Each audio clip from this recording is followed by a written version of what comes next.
Ada yang cuma mengambil manis dan memakannya Islam, ada juga yang merawat dan menanam. Siapa yang mengambil manisnya? Masya Allah, para politikus, termasuk orang-orang yang rakus jabatan saat ini. Pak Jokowi, kau akan lolos di dunia, kau tak akan lolos di akhirat sana. Ya Allah ya Rabbi, kekuatan apa yang sudah dipakai umat Islam diberengus habis. Dan inilah cara yang paling cepat untuk Allah menghisap pemimpin yang ada. Kita tinggal lihat saja.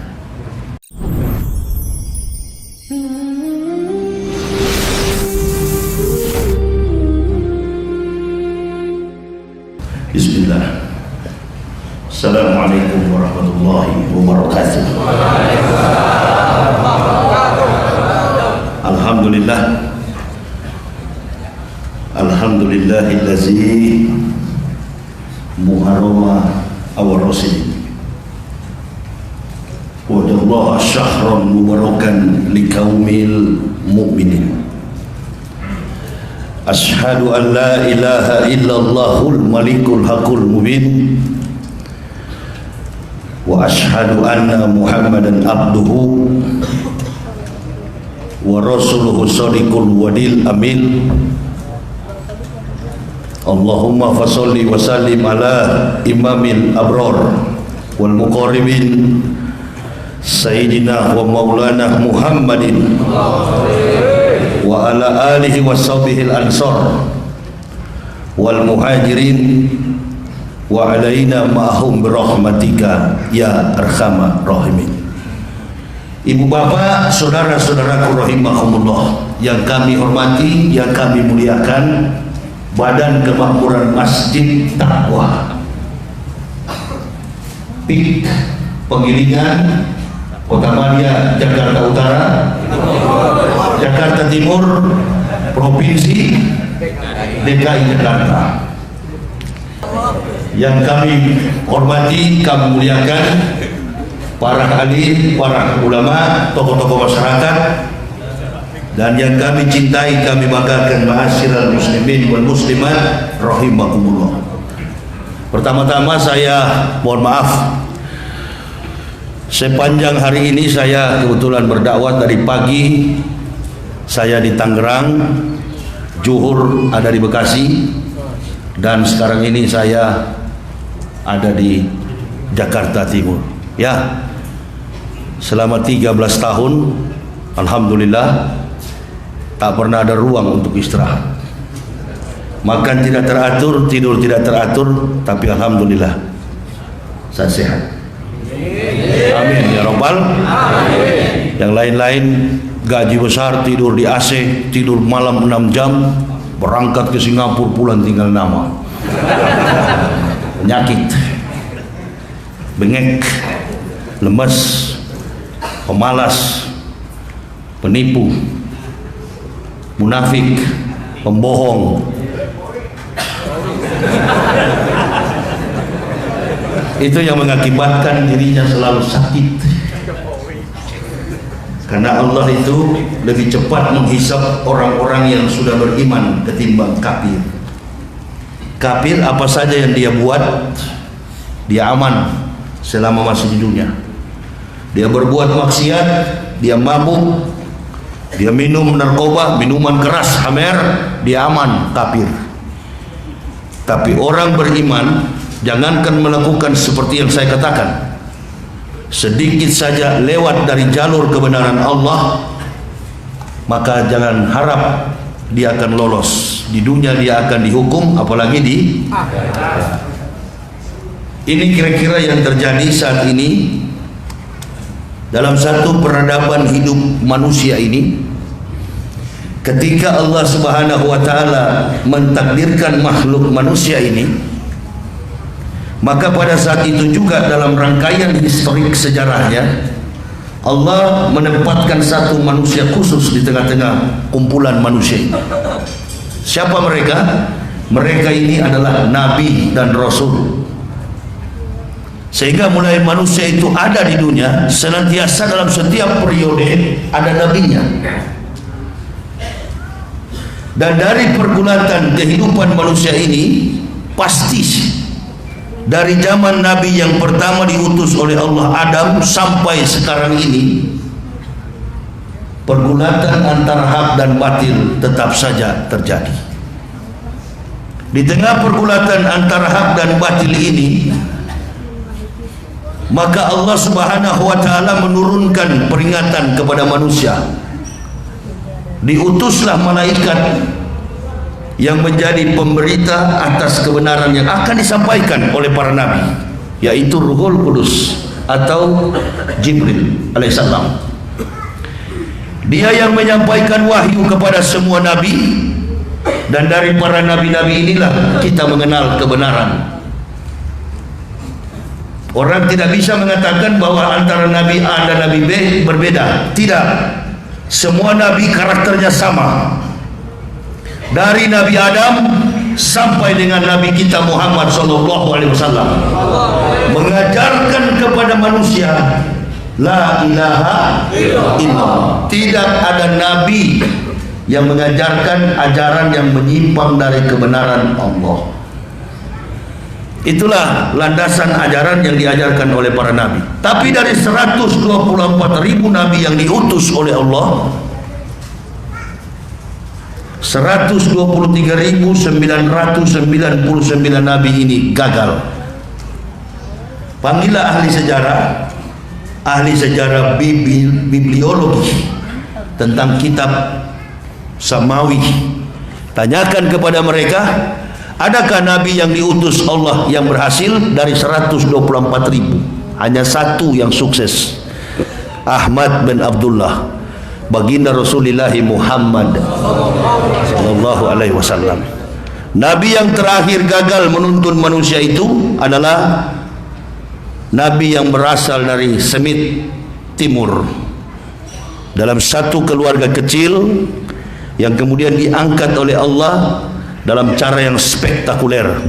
Dilahirkan tanpa konotasi seks, tanpa hubungan biologis.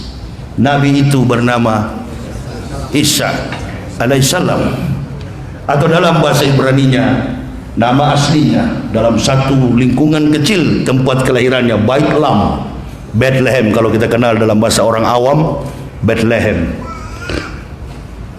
Dalam kamus ilmiah Hebreu itu tulisannya adalah Bait Lam, karena penulisan Ibrani itu tidak menggunakan vowel, dia menggunakan konsonan. Untuk memudahkan orang awam menyebutnya, disebutlah Bethlehem, padahal tidak ada kata Bethlehem, yang ada itu Bait Lam. Sama dengan Yerusalem, tak ada kata Yerusalem dalam kamus, yang ada adalah Urushalim. Urushalim, karena tidak menggunakan vowel maka ditempatkan yod, ye, alef, bet, gimel, dalet, he, waw, sayin, ket, tet, yod, ye. Karena dorongan begitu kuat di masyarakat, ada 3 hukum rajam yang terjadi pada waktu itu. Ketemu anjing, rajam dengan batu. Ketemu orang kusta, rajam dengan batu. Ketemu wanita hamil, rajam dengan batu. Maryam ketakutan karena dia hamil tanpa proses biologis, tanpa ada persetubuhan antara laki dengan perempuan. Dia lari di bawah, berlindung di bawah pohon-pohon kurma. Kristen Robani cerita, dia bilang Maryam lari di bawah kandang binatang. Tidak ada di waktu itu kandang binatang, yang ada ialah berlindung di bawah pohon kurma. Pulang Maryam, sampai di rumah ditegur oleh Jibril alaihissalam, pulanglah Maryam, sebab kandunganmu itu sudah berumur 9 bulan 10 hari. Pulang dia di rumah, sudah ditunggu oleh ahli kitab, ahli Taurat, ahli perbintangan, atau yang kita sebut orang Kristen bilang orang Majus. Orang Majus, dia yang melihat bintang akan datang Al-Masih. Jadi setiap nabi satu akan hadir, dari ratusan bahkan ribuan tahun sudah ada informasi. Begitu ya. Tapi kalau firman yang Allah turunkan sampai hari ini masih ada dalam Al-Quran. Nggak tahu dalam Bible ada nggak? Ada juga. Makanya kalau saya jadi debat dengan si kafir Soro itu, saya mau tanya sama dia. Dalam Yohanes 14 itu yang dijanjikan dalam perikopnya, aku akan pergi kepada Bapa, tapi aku akan meminta seorang penolong bagi kamu, yakni Roh Kudus, atau dalam bahasa Ibraninya Ruach HaKodesh, atau dalam Bible London British disebut dengan Holy Spirit, Holy Truths, Roh Kudus. Saya akan tanya, sebenarnya siapa orang yang dijanjikan itu? Kok tiba-tiba jadi angin, jadi ruh begitu? Ini pendeta semua di dunia ini tak bisa bohong. Itu orang yang dijanjikan itu sebenarnya adalah Ahmad bin Abdullah, Nabi kita Muhammad sallallahu alaihi wasallam. Begitu mereka mau Raja Maryam, bayi dalam ayunan ini baru potong pusar. Dulu Habib Rizik pernah tanya ya, lalu dilapor, satu kampung masuk Kristen lapor. Habib Rizik bertanya, kalau Isa dilahirkan, siapa bidannya? Oh, kalau saya orang Kristen yang punya pengetahuan luas, saya akan jawab, yang melayani dan mengurus kandungan sampai melahirkannya Maryam, Ananias dan Sapira istrinya. Itu yang memang dia ahli media kebidanan, dia ahli kandungan yang mengurus bidan kampung lah begitu, yang mengurus bayi yang namanya Al-Masih. Lahir bayi ini, potong pusarnya, kemudian ditaruh di atas ayunan. Pada waktu orang Yahudi akan merajam Maryam dengan batu, bayi ini berbicara, dan ucapannya itu ada dalam Al-Quran 19 Maryam ayat 30 sampai 31.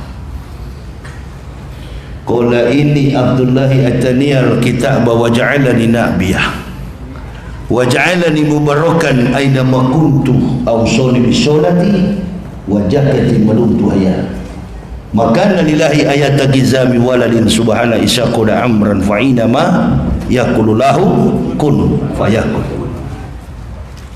Kata Isa, saya ini hamba Allah, Abdullah atani al-kitab, Allah memberi aku kitab, wa ja'alani nabiyah, dan mengutus aku sebagai seorang nabi. Perhatikan kalimat itu. Isa memproklamirkan dirinya sebagai seorang utusan Allah. Dan dalam terjemah Quran disebutkan kitab atani al-kitab itu dalam tanda kurung kerawal Injil. Kita orang Islam ini sudah salah satu umat yang juga tertipu dengan argumen Kristen. Saya sudah nonton orang-orang debat, Zakir Naik debat, si siapa itu Ahmad Didat debat. Lalu ibu bapak karena pengetahuan tentang Kristen lemah, menganggap orang-orang yang berdebat soal Kristen ini katanya kristolog. Siapa yang pakai istilah itu? Dari mana istilah kristolog itu? Kristolog itu adalah sistem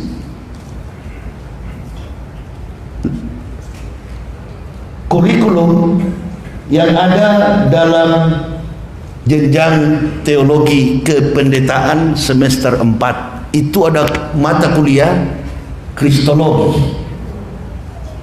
Christ itu adalah Mesias, Hamasiah, atau orang yang ditunggu. Bahasa Indonesianya orang yang dinanti. Makanya gereja Adventis itu sama dengan Islam. Dia tidak makan babi, dia tidak makan makanan haram, dia berpuasa setiap hari Sabat, dan dia tidak pernah melakukan kehidupan sebagaimana orang Kristen lakukan. Itu namanya Adventism. Akidah mereka hampir sama dengan nabi-nabi dulu. Mereka tidak memakan makanan haram. Bahkan sebagian besar mereka sudah di khitan, sudah ada yang sunat. Nah, itulah agama Yahudi. Sampai sekarang ini ada. Namanya Yudaisme, kitabnya Talmud, agamanya Yudaisme. Kristen kitabnya adalah Bible, New Testament. Old Testament itu adalah adopsi dari kitab orang Yahudi. Tadi beberapa orang jelaskan sama saya, Ustaz di sini pernah tampil si A, si B, si C. Ya, saya sudah pernah dengar. Mereka menganggap Isa adalah Yesus, Yesus adalah Isa. Bahkan Zakir Naik pernah mengatakan the gospel. Kalau gospel itu berarti dia mengakui kitab Kristen itu adalah ini. Dan di kepala Bapak Ibu kan sampai malam ini masih percaya kalau itu Injil. Saya lain daripada Bapak Ibu karena saya sekolah di tempat di mana Isa ada lahir. Injil itu tidak pernah terbukukan dalam bentuk kitab di zaman Isa. Salah satu ayat Injil yang Ibu Bapak perlu ketahui adalah yang saya baca tadi, 19 Maryam tadi, ayat 30 sampai 31, itu adalah Injil. Karena melibatkan pelaku sejarah, ibu dan anak, si pembawa Injil dengan ibu yang melahirkannya, Isa bin Maryam. Kita belajar teologi malam ini. Jadi Injil itu adalah Al-Quran. Karena di zaman Isa Al-Masih, satu, tidak ada tukang rekam begini. Atau ibu bapak mau bantah sama saya, oh sudah ada Ustaz, ada satu pemuda di Jambi mengatakan sama saya, bapak saya punya Injil asli. Hebat sekali. Kapan kau ente bapakmu ketemu Nabi Isa? Atau ada kira-kira profesor Kristen dan Islam di Indonesia ini buktikan kepada saya kalau ada kitab Injil asli.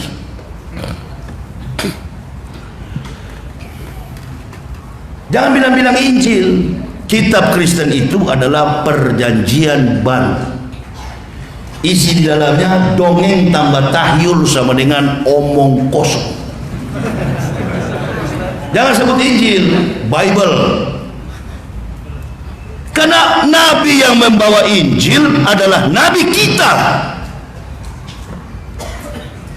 Tidak sah iman ibu bapak kalau tidak beriman kepada salah satu nabi yang diutus Allah, termasuk Isa alaihi.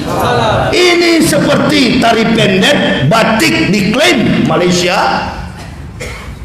sebagai budaya mereka, sama dengan kafir Kristen. Makanya kalau berdebat antara Zakir Naik dan orang-orang itu terkesan sama kuat, apalagi membanding-bandingkan Quran dengan Bible. Quran ini bukan kitab pembanding, lahuda wa rahmatul lil mu'minin.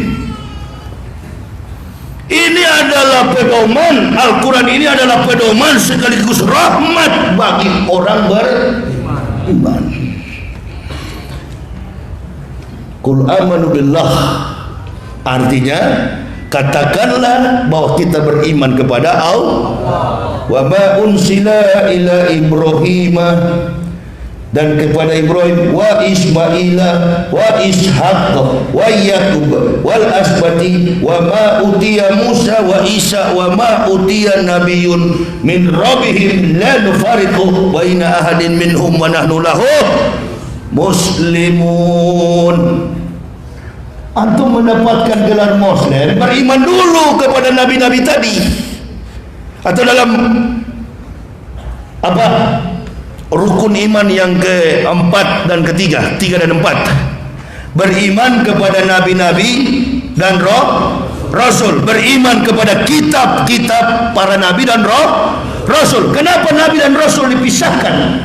Jenderal sudah pasti polisi atau tentara. Tentara dan polisi belum pasti kalau dia jenderal. Paham kira-kira? Paham. Nabi belum tentu bergelar Rasulullah. Rasul sudah pasti adalah begitu. Cara berpikir terstruktur, sistematis. Jadi kalau mau berdebat, bilang sama pendeta-pendeta itu. Kan saya nantang sekarang di Indonesia ini. Dari setiap provinsi utus 5 atau 10, kita debat di stadion, jangan di YouTube. Kalau di YouTube begini, goblok buta huruf jadi profesor. Laki-laki kita berkelahi di atas meja, bertarung secara intelektual. kau bawa kitabmu bohong itu satu kontainer, jamaah lihat baik-baik, satu lembar pun saya tidak akan membawa kitab. Saya hanya membawa otak di kepala saya. Kumpul kalian. Itu kan saya tantang. Jangan di YouTube. Ini apa ini? Ini buta huruf di pinggir-pinggir kampung. Dia ambil manuskrip referensi dari bukan profesor, dia balas ke sana. Sama dengan ibu bapak. Saya perhatikan gampang sekali digulat. Kalau dia Tuhan katanya, kenapa dia berteriak Eloi Eloi lama sabachthani, my Lord, why you have forsaken me? Kenapa engkau tinggalkan aku? Oh, kalau ketemu pendeta Kaliber yang jago berdebat, dia akan jawab, yang kami imani bukan kemanusiaan yang tersalib dan tercelah itu. Yang kami imani adalah keilahian yang bersembunyi di dalam diri Yesus. Ini jagonya pendeta berdebat. Dan saya sudah tahu kemana dia akan lari ayatnya. Saya sudah tahu kemana dia melompat. Saya jebak. Otakmu itu kan saya yang rangkum dulu. Otakmu itu kabel-kabelnya saya yang pasang dulu. Saya satu waktu makan di KFC,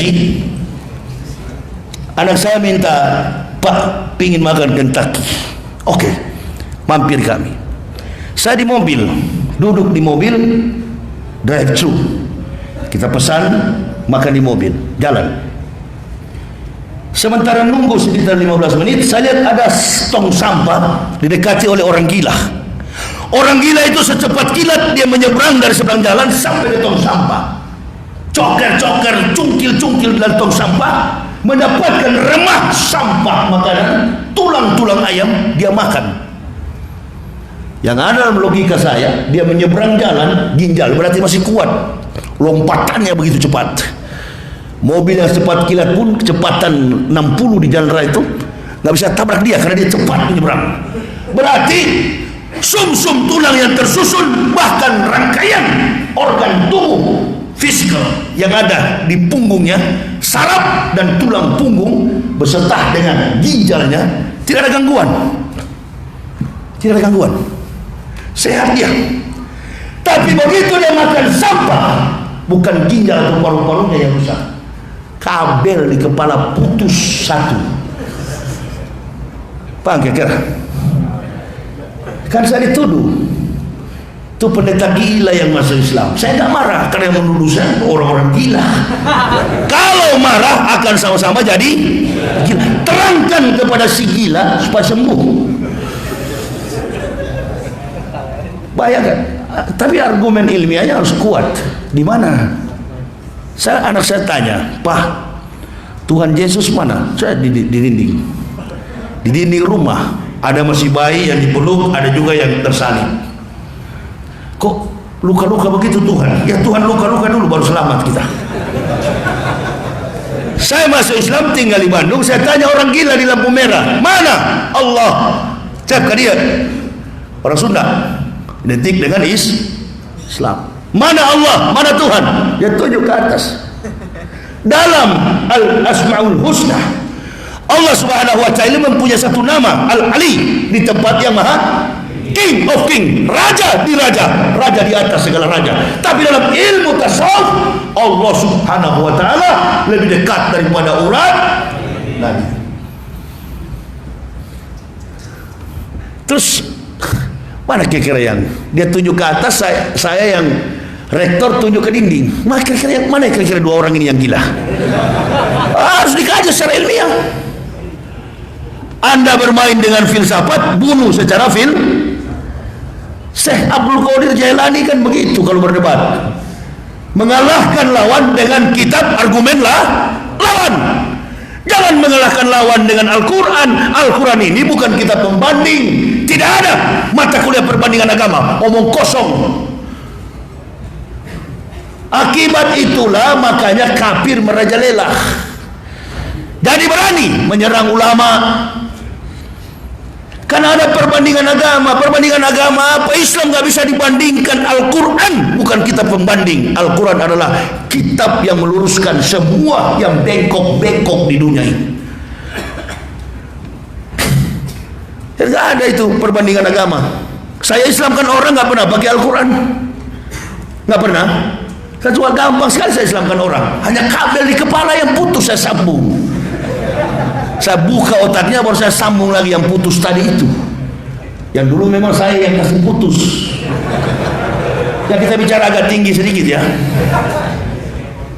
Jadi nggak imbang lah. Jatuh harga diri saya kalau hanya Isra Soro itu. Nggak kelas, jauh sekali, jatuh harga diri saya. Lawan saya itu ini teman-teman saya, ini satu kelas, memang satu ranking. Tapi mereka berpikir juga melawan saya karena saya rektornya dulu. Pendeta Samuel Imbir, GKI Sorong, Papua. Pendeta Andres Cuk, GKI Sorong. Pendeta Frederick Ketutung. Semua ini saya yang wisudahkan, saya yang pendetakan. Kira-kira ini Isra Soro ini modelnya bagaimana? Saya belum pernah lihat ya. Di Surabaya berapa kali dia lari, dia fitnah di internet. Yahya Waloni yang lari. Kapan saya pernah lari-lari? Saya kemana-mana berdakwah keliling Indonesia, nggak pernah lari. Bagus kalau berdebat di stadion, hadirkan orang Islam, hadirkan orang Kristen, dan menempatkan teologi exegesi secara historis kritis, exegesi. Jangan pakai teologi eksklus, membenarkan agama dengan ayat dan kitab agamamu sendiri. Itu namanya eksklusivisme. Benarkan agama dengan kitab kesalahan lawan. Coba, bisa nggak kira-kira? Bisa nggak? Nggak usah, saya tidak akan menyanggah pakai Al-Quran, karena Al-Quran itu kitab suci, sebenar-benar suci. Kata Allah, kami yang menurunkan, kami yang menjaga. Adakah pernah Al-Quran mengurangi derajat Al-Masih? Kalau Al-Masih itu anggaplah Yesus. Perhatikan Bapak itu, Al-Masih Isa anggaplah Yesus, anggaplah begitu. Kalau kita anggapkan, berarti dia bukan Isa. Dulu tahun 2013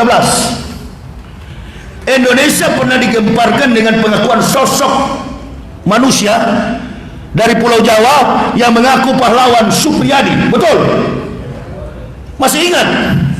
Di era Susilo Bambang Yudhoyono presiden, ada yang mengaku pahlawan Supriyadi. Publik sempat digemparkan. Ada yang percaya, setengah percaya, tidak percaya sama sekali. Lalu dipandang dari sudut historik dan catatan sejarah. Karena sejarah selalu meninggalkan usia. Sejarah pasti meninggalkan umur. Begitu diinterview, ditelusuri, ternyata dia bukanlah pahlawan Supriyadi. Dari sudut mana? Antropos. Atau dari sudut yang tadi, Christ. Karena kalau sudah bicara Christ, berarti human body. Tuhan jadi orang, orang jadi Tuhan. Ini kebetulan kayu. Pasti yang bikin ini adalah carpenter. Carpenter adalah tukang kayu.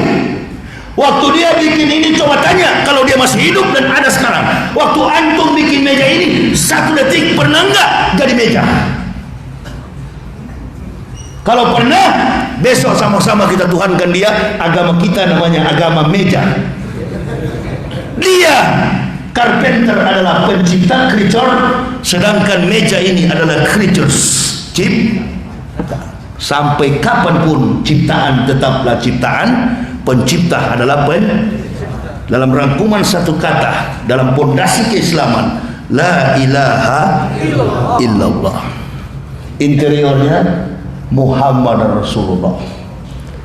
Mengucapkan Muhammad Rasulullah berarti sudah beriman kepada semua nabi yang diutus Allah Subhanahu wa ta'ala. Jadi bukan Nabi Muhammad yang bawa Islam. Nabi Muhammad menyempurnakan Islam.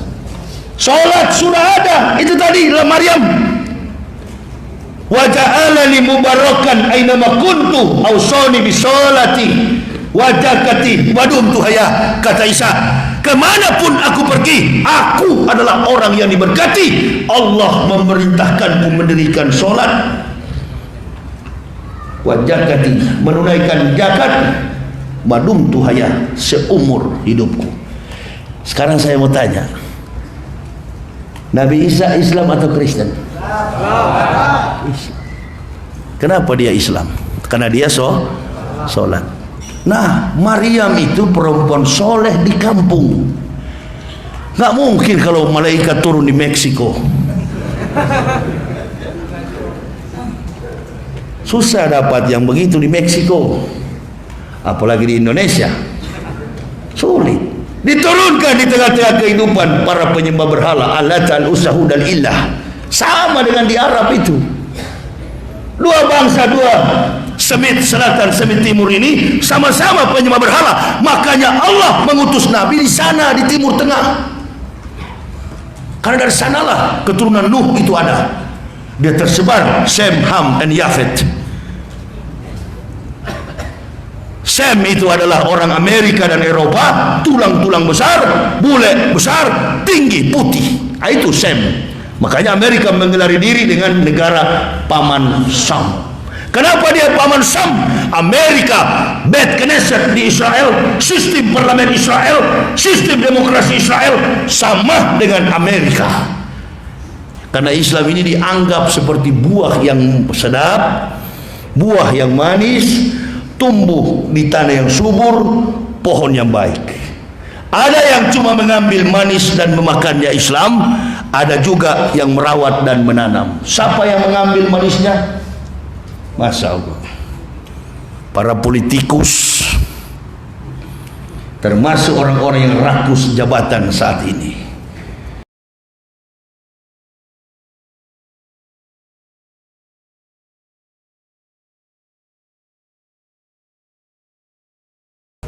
Pak Jokowi, kau akan lolos di dunia, kau tak akan lolos di akhirat sana.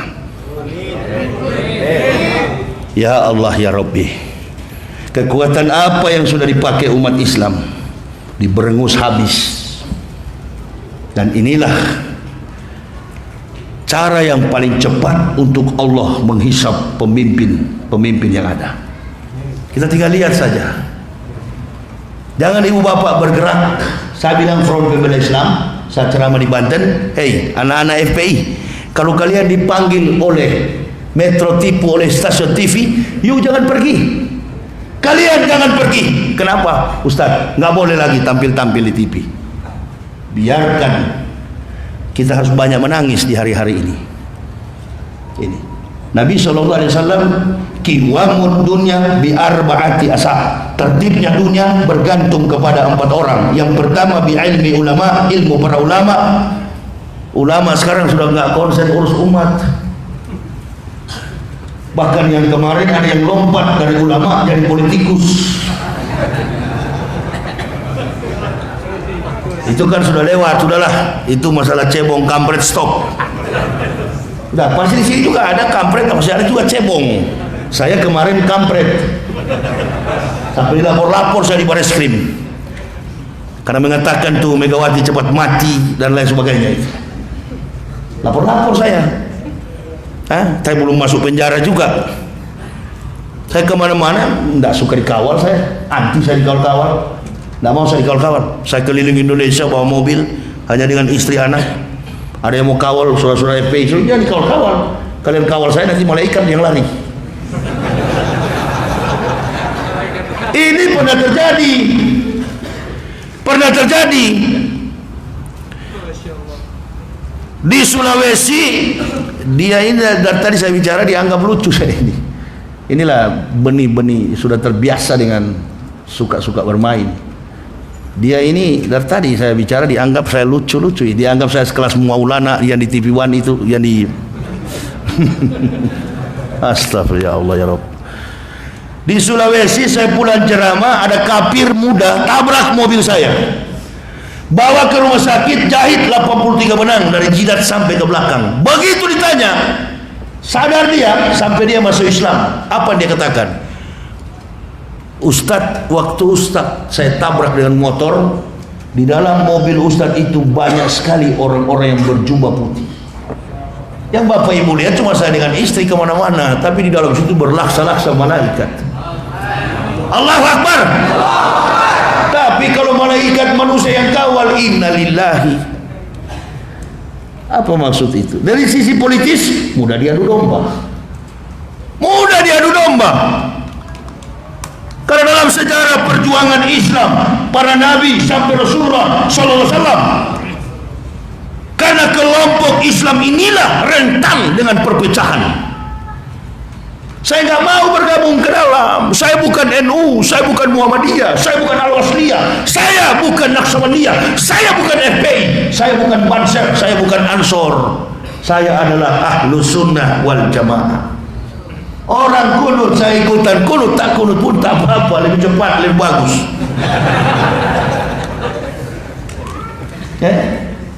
Saya jangan harap kalau hadir sekuliah subuh, Ustaz jadi imam, oh saya paling gak masuk, gak mau. Saya tolak mentah-mentah itu.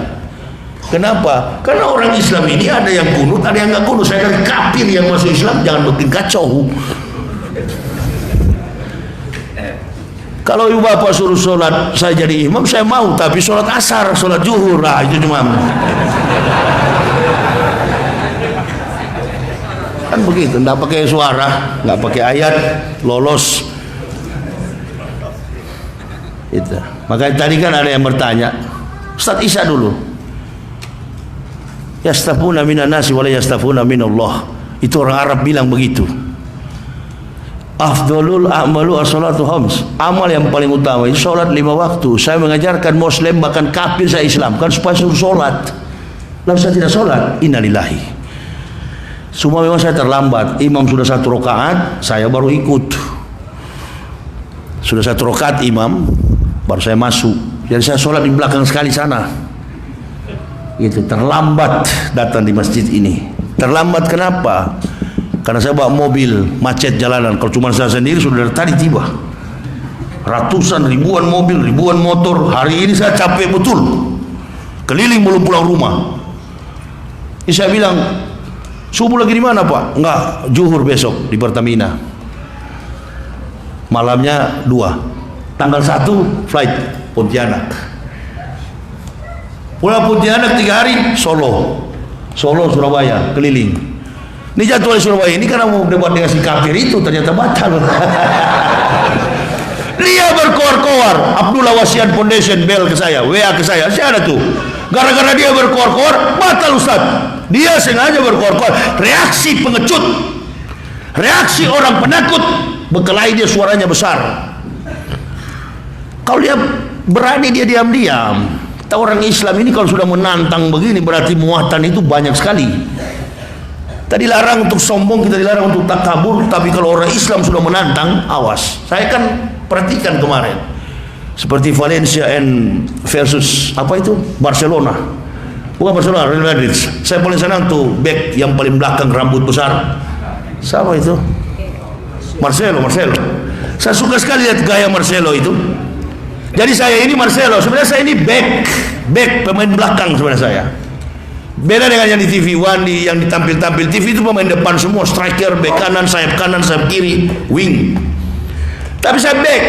Cuma di persoalan musuh sudah di depan gawang, terpaksa lari dari belakang, tackle, sliding, penalti. Artinya bela nih ulama, jangan diam. MUI sudah angkat tangan tanggal 21 konferensi pers. Semua TV sudah menyoroti bagaimana pendapat UAS terkait kasus salib. Dia kafir tapi legal dalam institusi negara. Para kiai, para ustadz diam. Dia nggak tahu di dalam kawanan umat Nabi SAW ini ada satu singa yang sedang berdiam. Saya perhatikan buka YouTube, buka televisi, UAS. Ini dakwah yang tahun 3 tahun lalu dibawa dalam ruang publik, dibahas, dikupas oleh si kafir Esra itu. Nggak boleh katanya Ustaz Somad ngomong-ngomong soal salib. Salib itu bukan lambang Tuhan mati, karena Tuhan tak pernah. Kalau anggapan kalian bahwa Yesus itu adalah Tuhan.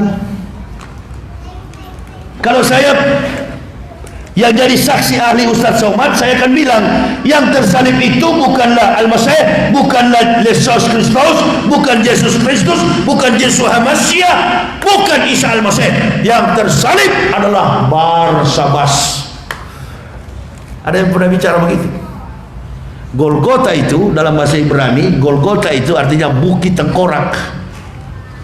Kenapa bukit tengkorak? Karena orang disalib di situ sampai mati mayatnya, sampai runtuh dagingnya, terlucut dagingnya, tertinggal tulang belulang, tulang pun hancur jatuh di bawah situ. Bukit itu namanya bukit tengkorak. Siapa yang hukum? Romawi. Karena Romawi menduduki Yerusalem dari tahun 65 sebelum Masehi sampai 6 Masehi. 6 Masehi lahirlah Nabi Isa alaihissalam, bukan tanggal 25 Desember. 6 Masehi Isa dilahirkan. Ada satu laki-laki, ibunya dari suku Benyamin, bapaknya dari suku Benyamin, ibunya dari Romawi, lebih muda 8 tahun daripada Isa Al-Masih. Yang melihat perjalanan dakwah Isa namanya Paul of Tarsus. Dia belajar sama 2 dosen filsafat, Gamaliel and Philo, maka terbitlah 14 kitab Paul Epistle dalam Bible Kristen. Nah, ini yang harus dibahas. Ini yang orang Kristen tidak tahu. Semua konsep yang dibangun Paulus itu 14 surat syarat dengan filosofis spekulatif ketuhanan Yesus. Tidak ada hubungan dengan Isa. Sekarang kalau jadi perdebatan ini, saya akan tanya, waktu disalib, kalau betul dia disalib, diceritakan dalam Bible, tanah terbelah 2, orang yang telah mati bangkit kembali. Akan saya tanya, yang mati itu kemana sekarang? Apa pulang ke kampung atau bobok dikubur lagi? Ini kalau orang Kristen ada hadir, insya Allah semua langsung Islam hari itu. Memang itu saya tunggu-tunggu. Oh, antar nyawa ini kalau jadi. Yang kedua, sebelum dia tumbuh menjadi pendakwa, pribadi yang namanya Yesus, anggaplah Isa, Isa anggaplah Yesus ini, melakukan perbuatan sebagaimana yang dilakukan umat Islam dan para nabi. Apa dia? Dia datang ke Baitullah, dia sholat. Sebelum dia masuk ke masjid, dia pada umur 8 hari dilahirkan, dia disunat. Tertulis dalam Lukas pasal 2 ayat 21, pada hari yang ke-8 anak itu disunat, dilahirkan, disunat dan diberi nama Yesus. Anggaplah ini. Memang tidak semua isi perjanjian baru itu palsu. 95% sudah saya analisa dongeng, tapi 5%-nya masih ada yang asli. Hanya 5%. Bayangkan kalau dibilang kitab suci 5% yang asli. Maka seorang peneliti The Dead Sea Scrolls, peneliti naskah laut mati, namanya Profesor Dr. Barbara Tyrins. Dia meneliti naskah laut mati selama 20 tahun, bukan 2 tahun, bukan 2 bulan, bukan 2 hari, 20 tahun. Lalu dia mengutakan pernyataan, statement di publik dari Universitas Sydney, Australia. Dia katakan apa? Yesus tidak mati di tiang salib. Logika sederhana akan saya tanyakan. Kalau betul dia mati di salib di Yerusalem, di Golgota, bukan Anda orang Indonesia yang beragama Kristen lebih dulu? Pasti orang Yahudi akan beragama Kristen.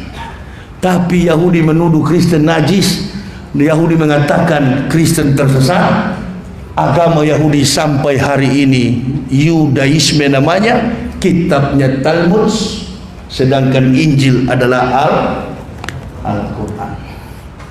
Saya mau tanya ibu bapak, waktu Isa mengatakan begini, apakah Nabi Muhammad sudah lahir atau belum?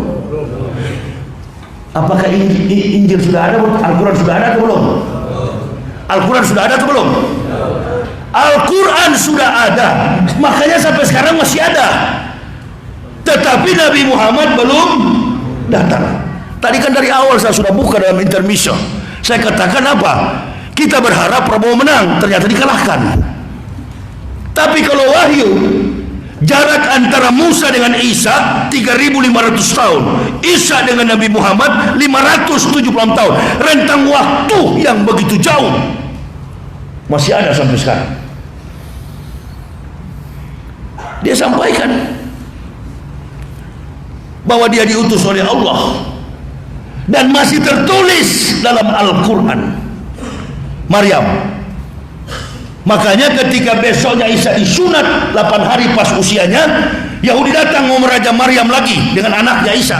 Keluarlah ayat, bukan Maryam lagi, As-Saff, wa idz qala Isa ibnu Maryam ya bani Israila ini rasulillahi ilaikum musaddiqan lima baina yadaya minat Taurat masisran bi rasulil ya'ti mimman ismuhu Ahmad.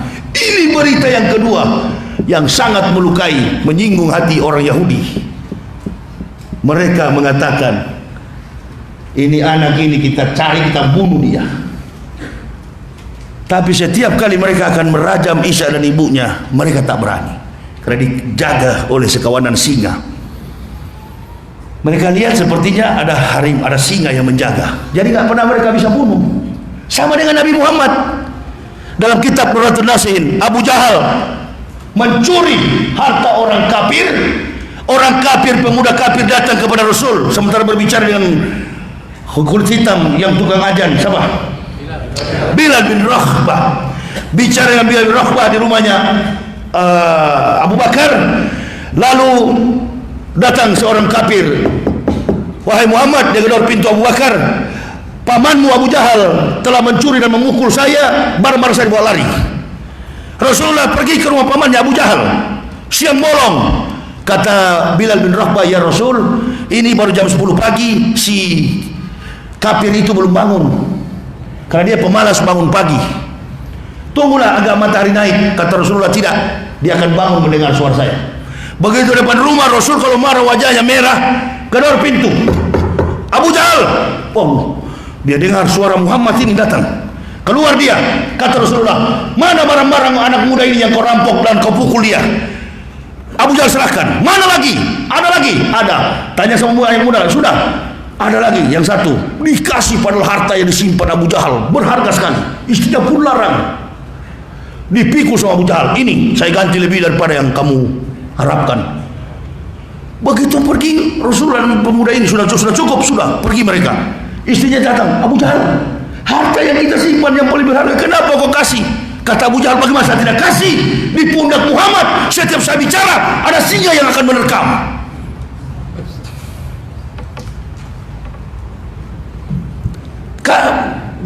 Kita nggak pernah terbayangkan begitu. Saya waktu diracun oleh orang Kristen sampai dia masuk Islam, orang itu, saya dulu mau tikam Pak Yahya. Waktu Bapak ceramah di Manado, saya sudah asa parang itu, pisau saya sudah asa, tapi kok tidak bisa. Nah ini, jadi kita kadang-kala begini, kekhawatiran lebih besar daripada keberanian. Orang bilang saya berani, bukan pemberani, tapi saya tak pernah takut, itu bedanya. Makanya saya kemana-mana sendiri, karena saya pikir ini bukan perang, ini dakwah.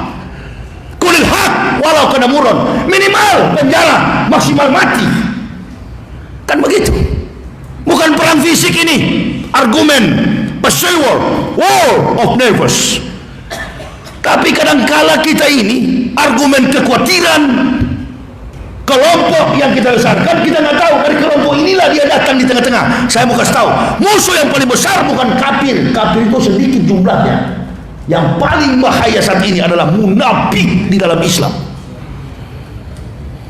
Itu lebih bahaya dari kafir. Dari zaman para nabi itu, karena kafir punya konsep kalahkan Islam pakai orang Islam. Waktu dia turun, prosesnya apa? Keyakinannya apa? Mereka turun berdemo. Apa yang terganggu? Perut mereka terganggu. Perut mereka terganggu. Tapi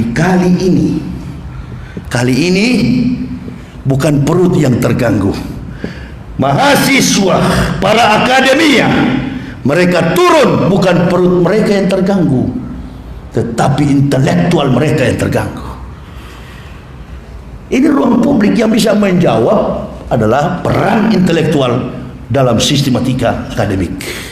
Metodik didaktik yang dibangun dalam taraf kemampuan seorang leader tidak bersifat opportunity, tapi dia mampu menjawab Nah, mudunya makin modern.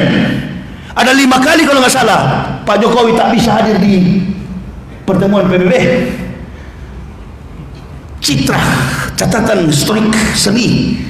Politik itu seni. Abraham Lincoln bilang begini. Abraham Lincoln ini kan anak orang miskin. Dia hanya bapaknya cuma petani dan dia hanyalah konsultan hukum.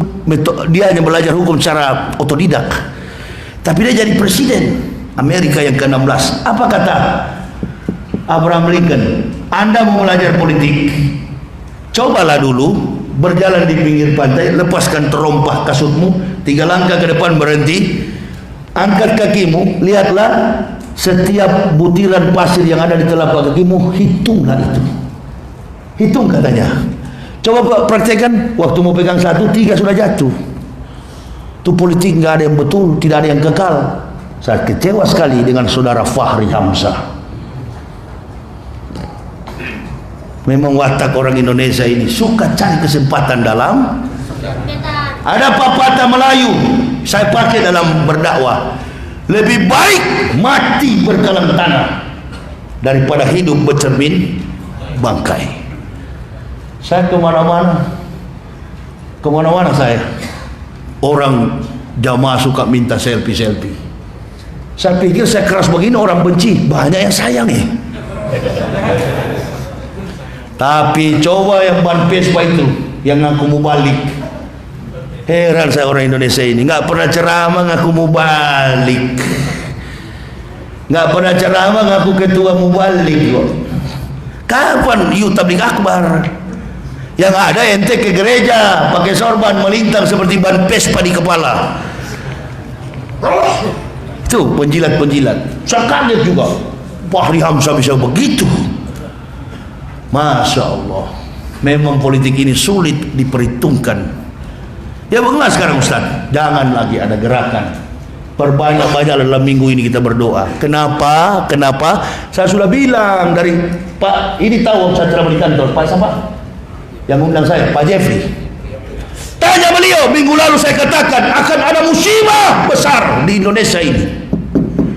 Ma'asabah bi musibatin illa bi idnillah wa may yu'min billahi yahdi qalbu wallahu bi kulli syai'in alim. Tunggu saja kita, baru Ambon itu baru ujian pertama. Bagaimana tidak? Bidakwatil fuqara'i, doa orang-orang miskin yang terzolimi. Allahu Akbar, meninggalkan kampung halamannya, merantau mencari nafkah, dia mati dibakar hidup-hidup. Bahkan ada saudara-saudara kita yang tinggal di Tanjung Priuk, yang tinggal di Jakarta Timur, merantau dari Pulau Jawa, haknya dizolimi, rakyat tidak dibayar. Allahu Akbar, jangan sampai mereka angkat tangan. Doanya lebih diterima dibanding para ustaz. Karena tertulis bukan doa para kiai, bukan doa para kiai, bukan doa para ustaz. Bi ilmi ulama, kata Nabi, kalau tidak ada ilmu para ulama, lahlaka jahilun, celaka orang bodoh. Bi'adlil umaro, adilnya pemerintah, Pancasila, sila kelima, keadilan sosial bagi seluruh rakyat Indonesia. Dalam Quran surah Al-A'raf, Qul amara rabbi bil qis wa aqimu wujuhakum inda kulli masjidin wa mukhlisina lahuddin kama ba'da akum ta'un. Adil, qis. Ini krisis keadilan membias sampai kepada bencana. Kata orang Arab begitu, yastakuna minan nasi wala yastakuna minallahi. Kau boleh bersembunyi di hadapan orang, tidak di hadapan Allah. Waduh, menakutkan. Jakarta ini pernah jemaatnya akan dihantam gempa Ustaz? Enggak. Sejarah para nabi sampai kepada orang-orang sufi, daerah yang digempur, daerah yang dihadang, daerah yang dimurkai Allah mendatangkan bencana adalah penduduknya maksiat lebih besar daripada orang beriman. Jakarta ada kuliah Ahad, Jakarta ada kuliah subuh, Jakarta ada tabligh akbar. Memang betul pelaku maksiat banyak, tapi tidak sebanyak yang beriman. Kalau cuma lewat-lewat sedikit nggak apa-apa, Banten. Karena di sana ada satu yang sudah jadi politikus, kan begitu. Ini akibat kita mayoritas Muslim Kita mayoritas Muslim tidak mentaati apa yang sudah Allah tetapkan. Mencari pemimpin dalam Islam cuma satu, bastotan fi ilmi wal jismi al-qawiyul amin. Pemimpin yang kuat, pemimpin yang luas cakrawalanya, dia bisa berdiplomasi, membangun sebuah historik yang kuat, sejarah tentang peradaban, argumentasi, diplomasi antar bangsa. Baru negara kita dikenal. Dulu kita mengenal Pak Harto lama kan sebagai macan Asia. Sekarang ini bukan macan Asia, kucing rumah. Bukan kucing Kitty yang mahal itu, bukan, kucing rumah. Nah ini, jadi jangan pernah menghindar dengan kemampuan intelektual, karena itulah yang akan mendorong kita untuk membangun bangsa dalam seni berpolitik. Tapi para ustadz ini bukan tak tahu, lebih paham dari politikus kami tentang politik ini. Cuma kami tidak mau bicara soal itu karena bukan bidang spesialisasi kompetensi kami. Tapi kalau anda pancing, anda undang, kita suka baca buku Das Kapital, Max Diamond, Kepungahan yang Terbengkalai. Bukunya Max Kapital, Das Kapital. Bukunya siapa tuh? Karl Marx. Karl Marx bukan Jermanis, bukan orang Jerman, dia Yahudi. Tokoh PKI namanya Karl Marx. Marxisme ajarannya sampai baik. Ekonomi kapital, berpura-pura membela rakyat padahal rakyat dizolimi. Ini kata Al-Quran. Wa kadzalika nuwali ba'da zalimin ba'dhum bima kanu yaksibun. Sesungguhnya Allah menjadikan orang-orang zalim berteman dengan mereka sama mereka dengan apa yang mereka lakukan. Ba'dhum bima kanu yaksibun. Boleh didoakan Ustaz begitu? Jangan didoakan, karena Rasul katakan itu mendurhakai Allah. Faqad subhan yusalli fil ardi. Sama saja kita mendurhakai Allah di muka bumi. Manda'a li zalimin bil baqa'i faqad subhan yusalli fil ardi. Barang siapa mendoakan orang zalim umur panjang, sama saja dia mendurhakai Allah di muka bumi. Doakan saja supaya saudara-saudara kita luput dari segala petaka dan segala celaka, supaya mereka bisa lari dari tangan-tangan orang-orang kafir. Mereka dibakar, masya Allah, di Wamena sana. Tinggalkan. Kita sekarang berdoa, banyak berdoa. Ya Allah, masing-masing kita pulang nanti minal laila fatahajat bihi. Separuh malam kita tahajud, pendek aja doa kita. Sedih kami ya Allah, saudara-saudara kami. Kami marah, tapi kami tak punya kuasa ya Allah. Engkau yang berkuasa, Engkau yang memiliki segala-galanya. Kekuatan hanya ada padamu ya Allah. Timpahkan, karena sudah tak mampu lagi ya Allah. Bilang, mengadu di hadapan Allah.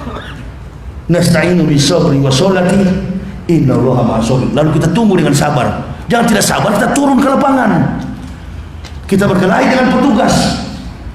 Ustaz, ada polisi jaga ente ceramah. Kenapa? Dia juga Muslim, polisi juga Muslim. Dia mesti jaga di luar sana, maling dorong mobil kita, motor kita. Jangan pernah mau diadu domba, baik dengan polisi dan tentara maupun dengan masyarakat. Itu strategi kafir. Hancurkan Islam pakai orang Islam. Bahkan masjid dinaiki dengan sepatu. Awas pancingan semua, supaya kita sama Muslim berkelahi. Banyak-banyak berdoa kita. Orang kafir jadi berani. Kenapa? Kafir jadi berani karena ada munafik di dalam Islam. Ini strategi saya dulu kok, bagaimana saya nggak tahu. Hancurkan Islam pakai orang, masya Allah, ada rupanya ini. Anak sarap dakwah, bismillah. Rupanya ada dia. Saya pikir Coca-Cola. Amerika punya kalau Coca-Cola. Ini orang kampung. Ini minuman ustadz kampung ini. Saya.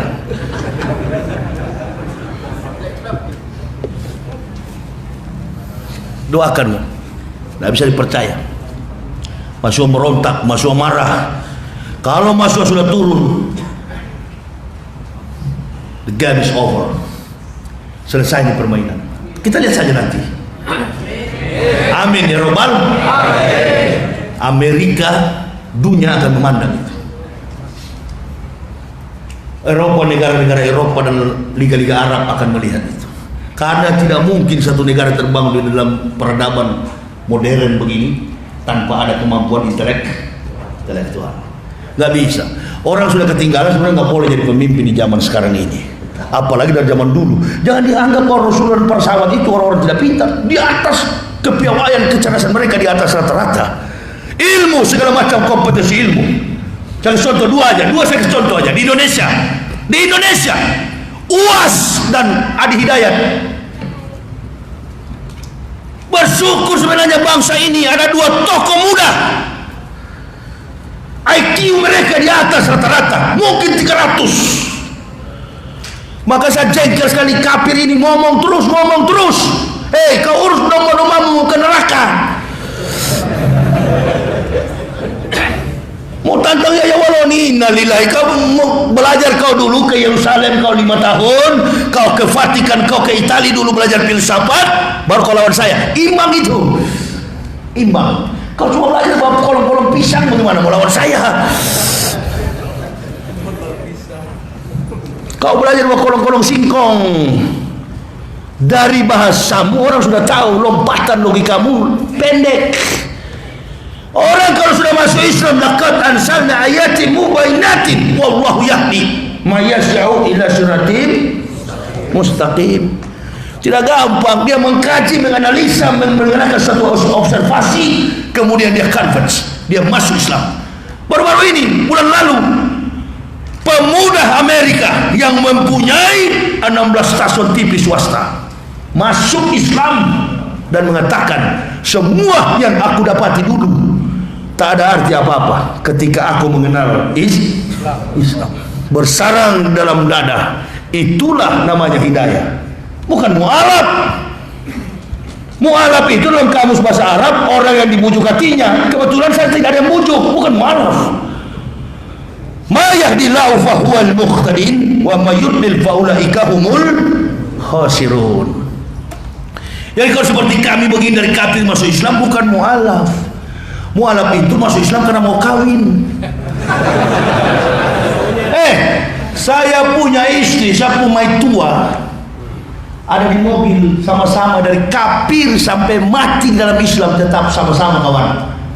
Amin ya robbal alamin. Saya mau masuk Islam kalau dapat di Islam melintang begini, tapi sama begini juga. Begini bukan melintang. Kalau ada yang melintang ya iya, saya cari yang melintang. Enggak ada yang melintang, begini juga. Begitu masuk, masya Allah disunat, Allahu Akbar. Lain men. Artinya begini, you kalau cerdas, you kalau pintar, masuk Islam akan diukur intelektualmu, akan diukur karena Islam itu adalah ilmi, Islam itu ilmu. Semua bidang kompetensi sains dan teknologi penemunya adalah orang-orang mukmin. Terlalu panjang kalau saya ceramah, potong-potong supaya honornya kan, nah, jangan terlalu. Ilmu apa? Mau tanya ilmu apa? Dari zaman Nabi Isa saya sudah ada astronom. Makanya dulu tuh waktu orang hina-hina ajan, hina-hina apa itu? Zilbab bilang katanya suara ajanmu, suara kidung ibu Indonesia lebih merdu daripada suara azanmu. Jangan lawan dengan kekerasan di jalan, lawan dengan argumen ilmiah. Apa? Sunita Williams, angkasawan India, perempuan. Dari bulan dia mengatakan tak ada frekuensi suara bumi menembus bulan, tapi dalam satu hari suara itu 5 kali. Hayya 'alas salah, hayya 'alas salah, hayya 'alal falah. Marilah mendirikan sholat, marilah tegakkan sholat. 5 kali dalam sehari dia dengar-dengar, dan dia menggunakan teleskop menyorot ke bawah melihatnya. Ternyata sumber suara itu dari Mekah dan Madinah. Tanya kepada si goblok yang suka-suka hina itu, kidung ibu Indonesia sampai enggak ke bulan? Begitu cara bikin malu orang bodoh. Hantam dengan pandangan fakta sains. Karena Islam itu ilmu. Ente masuk Islam cuma datang ke masjid minta fulus, nah itu mu'alaf, kualat. Goblok, miskin jangan masuk Islam. Islam tak butuh itu. Yang Islam butuh adalah keberanian, cerdas, sebagaimana Umar bin Khattab. Cerdas, berani, kuat. Atau secara mana satu hari ini 3 orang. Ulah apa-apa bengek, kenapa jadi penceramah kau? Petarung itu harus berani, ayam taji bukan ayam sayur. Salah satu itu. Yang kedua tuh amplop itu. Imanuhum fi amplopim, kata Habib Rizik. Imannya di amplop, nggak dikasih amplop meraju. Saya keliling Indonesia, boleh tanya semua masjid kalau pernah saya minta-minta. Islam tidak mengajarkan tangan di bawah. Islam mengajarkan tangan di atas. Tidak ada mental begitu orang Islam. Saya kaget kok konferensi hari ini. Islam dibawa-bawa. Yang merontak bukan Islam. Wiranto ngomong di televisi. Ini sudah terdeteksi. Ini indikasinya ada Islam radikal. Kau orang apa? Agamamu apa? Agamamu kau jatuhkan saudaramu. Allahu Akbar. Saudaramu kau jatuhkan, agamamu kau jatuhkan. Itu adalah harga mati kami. Itu yang kami perjuangkan siang dan malam. You jadi jenderal, you jadi pejabat, you jadi anggota parlemen, kau jadi presiden, karena agamamu keberkahan dalam rahmat hidayah inayah yang Allah berikan. Kan kau berseru atas nama Allah. Entah bagaimanalah nasib kita kalau bukan Allah yang kita serukan. Saya juga begitu. Dari kafir hanya tangan 10 saya bawa. Saya punya mobil, saya punya rumah, anak-anak saya bisa kuliah. Allahu Akbar, karena agama jangan dizolimi, jangan mengikuti langkah-langkah setan, langkah-langkah orang kafir. Orang Islam kau bawa-bawa, ada Islam radikal, ada Islam garis keras, mana ada? Mahasiswa adalah anak cucu kita, backbone to the future. Apa istilah Prabowo kemarin? Make Indonesia great again. Buat Indonesia kembali jaya. Make, masyhur, terkenal. Itu make Indonesia great again. Buatlah Indonesia jaya ke depan. 2 tanda konklusi dari ceramah saya, kesimpulannya 2 tanda. Kalau bukan karena kehancuran kita akan menghadapi ini, tanda yang kedua, kita akan menghadapi kebangkitan Islam. Allahu Akbar. Kalau bukan kehancuran karena alam, berarti ke depan kita akan menghadapi kebangkitan Islam. Inilah Islam di zaman para nabi sampai zaman Rasulullah SAW. Setiap ada korban selalu Islam jaya. Islam bukan agama logika. Kita hanya disuruh oleh Allah untuk berikhtiar, untuk berdoa, bermunajat, tapi Allah yang memberikan kekuatan. Hati-hatilah, berhati-hatilah. Tidak usah didoakan orang zalim ini.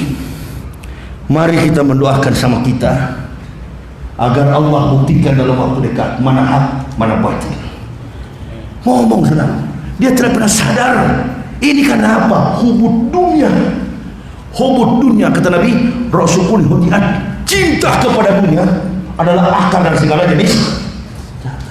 Saudara dituduh, saudara dihina, saudara difitnah, bahkan dibunuh sekalipun, nggak apa-apa menurut dia, karena sudah gelap pandangan hidupnya. Yang ada di kepala dia hanya harta. Tak pernah dia pikirkan la tasalu qadama abdin yaumal qiyamati min baini yadayillahi ta'ala hatta yus'alu an arba'ati asa. Ya, lupa hadis Nabi, tidak beranjak kaki seorang hamba dari pelataran kiamat yadayillahi ta'ala, di hadapan Allah Ta'ala, kecuali dia ditanya 4 perkara. Yang pertama yang akan ditanya, an umri fima afnah, umurmu dengan apa kau habiskan. Wa an jasadihi fima ablahu, jasad yang rapuh dalam tanah pun ditanya, dengan apa kau rapuhkan.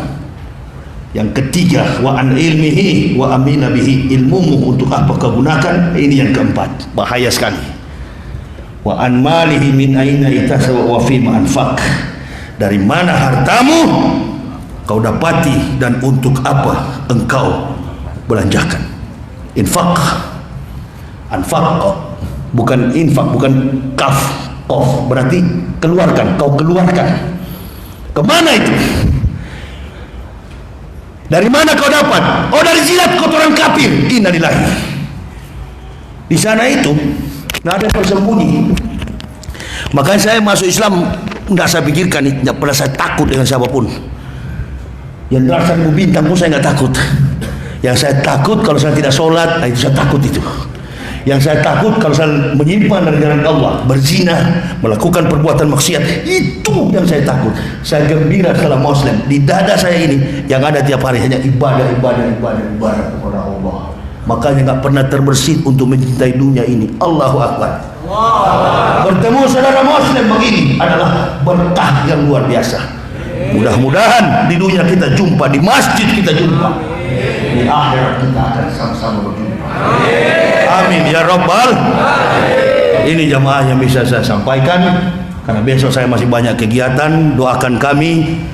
Teman-teman di Pontianak mengatakan, Ustaz, mudah-mudahan bisa terbang. Kemarin sama kami di Batam dengan UAS, bahkan tadi pagi saya video call dengan beliau. Kemarin sama-sama di Batam, beliau mau ke Anambas tak bisa terbang karena kabut asap. Ini persoalan-persoalan bangsa, hasil dari segala macam kebohongan dan kecurangan. Lebih baik kalah tetapi berharga, kalah tapi punya prinsip, daripada dimenangkan dengan cara-cara yang curang. Inilah efeknya. Lalu kemana nih Abu Jongos sebagai segala macam ini? Iya, Jongos ini kemana? Abu Jongos ini katanya bela NKRI, kenapa tidak ke sana? Lawan itu OPM itu. Katanya bela NKRI, mana yang suruh isia jaga gereja? Ustaz kau tolak, gereja kau jilat, pantat kafir kau jilat. Kemana si Abu Jongos? Udahlah, mulut besar semua, pengecut. Kalau ekor itu masuk ke dalam. Tahu? Anjing kalau penakut ekornya masuk ke dalam. Kami ini sudah terbuka ruang jihad, tapi kami masih berpikir sekarang, masih berpikirkan tentang kestabilan negara ini, berpikir tentang bagaimana Indonesia ke depan demi anak cucu kita. Jangan sampai orang kafir yang pegang, susah. Hei kafir, sampai kapan pun kau tak bisa kalahkan. Ini bukan Timur Tengah, ini Indonesia. Di dalamnya masih banyak mujahid yang siap berjuang di jalan. Tertawalah kita, berbahagialah kita.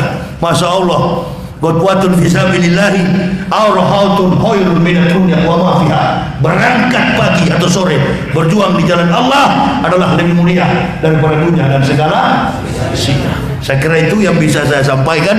Mohon maaf atas kekurangan kami. Terima kasih atas segala perhatiannya. Usikum wa nafsi bitaqwallah. La ilaha illa huwa 'alallahi falyatawakkalul mu'minun. Wassalamualaikum warahmatullahi wabarakatuh.